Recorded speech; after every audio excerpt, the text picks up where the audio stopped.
Hi friends, எல்லோரும் எப்படி இருக்கீங்க?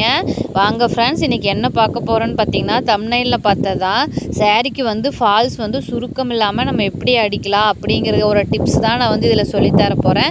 ஓகே ஃப்ரெண்ட்ஸ், வாங்க நம்ம வீடியோக்குள்ளே போகலாம். ஃபஸ்ட்டு நீங்கள் இந்த மாதிரி எடுத்துக்கோங்க. சாரீ கொஞ்சம் உள்ளே தள்ளி வச்சுக்கிட்டு ஒரு மடி மடித்து ஃபால்ஸை ஒரு மடி மடிச்சுட்டு அந்த மாதிரி வச்சுக்கோங்க. வச்சுட்டு அதுக்கு அடுத்தது என்ன பண்ண போகிறீங்க பார்த்தீங்கன்னா, கீழேயும் மேலேயும் ஸ்ட்ரைட்டாக ஒரு மார்க்கிங் பண்ணிக்கோங்க.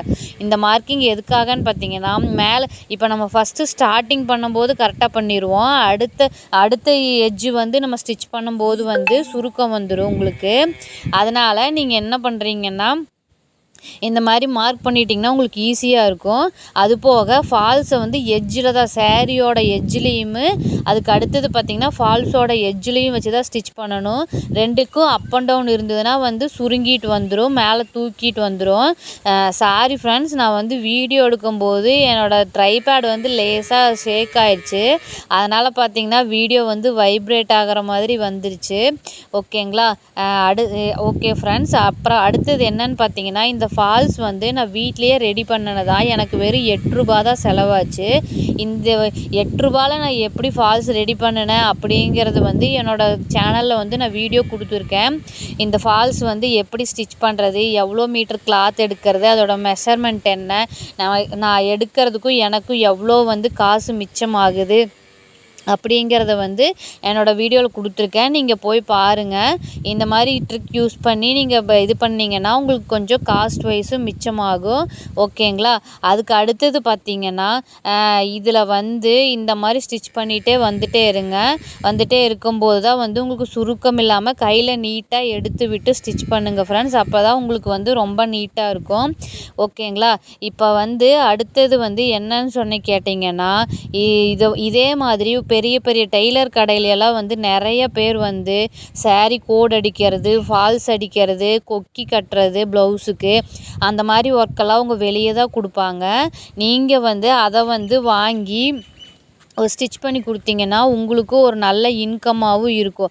கண்டிப்பாக கொடுப்பாங்க ஃப்ரெண்ட்ஸ். நீங்கள் போய் கேட்டிங்கன்னா கண்டிப்பாக இந்த மாதிரி என்கிட்ட ஒரு மிஷின் இருக்குங்க, நான் சாரீ எல்லாம் ஃபால்ஸ் அடித்து தரேன், கோட் அடித்து தரேன் அப்படின்னு கேட்டிங்கன்னா, கொக்கி கட்டு தரேன் அப்படின்னா கண்டிப்பாக கொடுப்பாங்க. ஏன்னு கேட்டிங்கன்னா இதெல்லாம் அவங்களுக்கு எக்ஸ்ட்ரா டைமு தான். அதனால் நீங்கள் இந்த மாதிரி போய் கேட்டு பார்த்தீங்கன்னா உங்களுக்கு ஒரு நல்ல பிஸ்னஸாகவும் இருக்கும். அதுவே உங்களுக்கு மோட்டிவேஷ்னலாகவும் இருக்கும். நீங்கள் ஸ்டிச் பண்ணியும் பழகிக்கலாம்.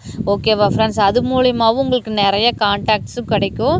நீங்களும் நிறைய ஆர்டர்ஸ் கெயின் பண்ணிக்கலாம். ஓகேங்களா? இப்போ நான் ஒன் சைடு முடிச்சிட்டேன். அடுத்தது பார்த்திங்கன்னா, இன்னொரு சைடு அப்படியே நீங்கள் திருப்பி அடிக்கக்கூடாது. இந்த மாதிரி மறுபடியும் எங்கே ஸ்டார்ட் பண்ணமோ அங்கேயே தான் நீங்கள் ஸ்டார்ட் பண்ணணும். இப்போ இந்த மாதிரி நேராக அந்த மார்க்கிங்கில் வச்சுக்கோங்க. இதே நீங்கள் மார்க் பண்ணாமல் இருந்திருந்தீங்கன்னா, இப்போ கிராஸாக போயிடுச்சுன்னா கண்டிப்பாக சுருக்கம் வரதான் செய்யும். அந்த சுருக்கத்தை வரக்கூடாதுங்கிறதுக்காக தான் இந்த ட்ரிக்ஸ் நான் யூஸ் பண்ணியிருக்கிறேன். ஓகேங்களா? இந்த மாதிரி நேராக அடிச்சுட்டு மிஷினை நிப்பாட்டி திருப்பி அதுக்கப்புறம் ஸ்டிச் போடுங்க. அவ்வளோதான் ஃப்ரெண்ட்ஸ். இந்த மாதிரி நீங்கள் அழகாக சுருக்கம் இல்லாமல் எடுத்து விட்டு ஸ்டிச் போட்டே வந்தீங்கன்னா எத்தனை சாரீ கூட நீங்கள் ஒரே நாளில் ஃபால்ஸ் அடிச்சிடலாம். சுருக்கமே இருக்காது, ஃபினிஷிங்கும் நீட்டாக இருக்கும். ஓகேங்களா? இந்த மாதிரி சின்ன சின்ன ஒர்க்கெல்லாம் ஃபஸ்ட்டு பண்ணி பழகுங்க ஃப்ரெண்ட்ஸ். அப்போ தான் உங்களுக்குமே ஒரு நல்ல ஒரு மோட்டிவேஷனலாக இருக்கும். நம்மளுக்கும் ஒரு 4 காசு நம்ம சம்பாதிக்கிறோம் அப்படிங்கிற எண்ணம் இருக்கும். நீங்கள் டெய்லியுமே உங்களுக்கு சுற்றி இருக்கிறவங்களுக்காக எத்தனை வேலை வேணால் செய்யலாம். ஆனால் உங்களுக்காக நீங்கள் வருமானம் சம்பாதிக்கிற மாதிரி உங்களுக்குன்னு தனிப்பட்ட முறையில் நீங்கள் என்ன செஞ்சுருக்கீங்க அப்படிங்கிறத ஒரு நாள் யோசித்து பாருங்கள். அந்த யோசித்து பார்த்தீங்கன்னாவே நம்மளும் ஒரு ஏர்ன் பண்ணணும். அப்போ தான் நமக்கு பிடிச்சதை நம்ம வாங்க முடியும். யார்கிட்டையும் நம்ம கை நீட்டி கேட்காம இருக்கலாம் அப்படிங்கிற ஒரு எண்ணம் உங்களுக்கு வரும். அதனால நீங்கள் அதுக்கோசரம் நீங்கள் மட்டுமே சம்பாதிக்கணும்னு சொல்ல, உங்களுக்கு சுற்றி இருக்கிறவங்களுக்கும் நீங்கள் அதாவது உங்கள் ஹஸ்பண்டு, குழந்தைங்க அவங்களுக்கும் ஹெல்ப் பண்ணணும். அது போக மீதி இருக்கிற நேரத்தில் நீங்கள் உங்களுக்குன்னு எப்படி சேவிங்ஸ் பண்ணலாம், நம்ம என்ன பிஸ்னஸ் பண்ணலாம் அப்படிங்கிறத சர்ச் பண்ணி பண்ணுங்கள். அதுக்கு வந்து இதுவும் ஒரு ஐடியா தான். இந்த ஐடியாவும் தான் நான் சொல்லியிருக்கேன். அது உங்களுக்கு ஒர்க் அவுட் ஆகுதான்னு யூஸ் பண்ணி பாருங்கள். நிறைய லேடீஸ் வந்து இப்போ ஒர்க் ஃப்ரம் ஹோம்னு வீட்டில் இருந்தே நிறைய பிஸ்னஸ் பண்ண ஆரம்பிச்சிருக்காங்க. அதில் நான் அதை தேடி பாருங்கள். ஒரு 2 நாள் தேடுங்க. நல்லா தேடிட்டு அதை பற்றி விசாரிச்சுட்டு அதில் இறங்குங்க ஃப்ரெண்ட்ஸ். யாருமே வந்து எல்லாருமே என்ன சொல்கிறது, நமக்கு வந்து கையில் எடுத்து தரமாட்டாங்க. இந்த உலகத்தில் வந்து நம்ம தான் முட்டி மோதி தேடி போய் தான் எல்லாத்தையுமே வந்து நம்ம கற்றுக்கணும். நம்ம கையில் வந்து கொடுத்து இந்தாங்க நீங்கள் பண்ணுங்க, இந்தாங்க லாபம் அப்படின்லாம் யாருமே தரமாட்டாங்க. எத்தனையோ கஷ்டங்கள், எத்தனையோ வலிகள், இது எல்லாத்தையும் தாண்டி தான் நம்ம பண்ண முடியும்.